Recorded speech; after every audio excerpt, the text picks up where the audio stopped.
Hello friends, welcome back BD boys YouTube channel पर आप सभी को स्वागत करते हैं। तो আজকের ব্লগটি কোনো ক্রেজি ব্লগ হবে না রে বাবা। তো আজকের ব্লগটি হবে শুধুমাত্র লাইফস্টাইল ব্লগ। জুমের জন্য খুঁটি তৈরি করতে হবে, যা আমি আগে কখনো করিনি, কিন্তু ভাগ্যের দোহাই যে আমাকে এখন করতে হচ্ছে।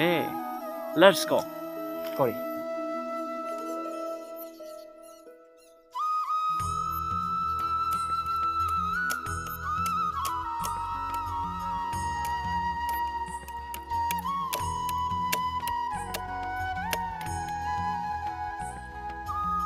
তো দেখুন বন্ধুরা, আমার হাত ডাইরেক্ট ফুলে গিয়েছে, কারণ অভ্যাস নাই, তো এই কারণেই আমার হাত ডাইরেক্ট ফুলে গিয়েছে।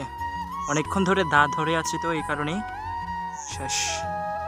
অ্যাকচুয়ালি আমরা সচরাচর জুম করি না, তবে আমরা এখানে হলুদ লাগানোর জন্য কিছুটা করেছি, কিন্তু পাড়ার মহল্লা যারা রয়েছে তারা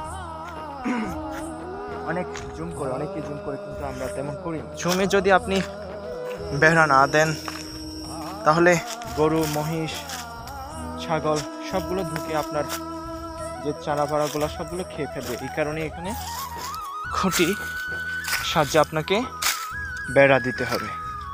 আসলে আমি এই কাজটা আগে করতাম না, এই কাজটা আগে আমার বাবা অথবা আমার মা করে ফেলতো, কিন্তু ভাগ্যের যে সহায় হয়েছে যে আমাকে এখন সবগুলো কাজ শিখে নিতে হচ্ছে। কারণ যদি আমাদের বাবা মা না থাকে তাহলে সেই কাজটা কি করবে? আমরা যদি এখন শিখে না নিই তাহলে আমরা আমাদের বাচ্চাগুলোকে কি শিক্ষা দিব? যদি ওরা জিজ্ঞেস করে, বাবা তুমি কি শিখে নিয়েছো দাদা দাদির কাছ থেকে বা নানা নানির কাছ থেকে কি শিখে নিয়েছো, তাহলে আমি কি উত্তর দিব? তাই অবশ্যই বংশ পরম্পরায় অনুযায়ী অবশ্যই কিছু না কিছু শিখে নিতে হয়। তবে এখানে অলরেডি হলুদ লাগানো হয়েছে, এমনকি জুমের আলু নাকি কি বলে আমি জানি না, অ্যাকচুয়ালি আমি জানি না এটা কি বলে, এটাও লাগানো হয়েছে। আর প্রচুর পরিমাণে পানির পিপাসা পেয়েছে, পানি খেতে হবে। এখন কাজ করতে করতে অবস্থা টাইট হয়ে গেছে। চলো।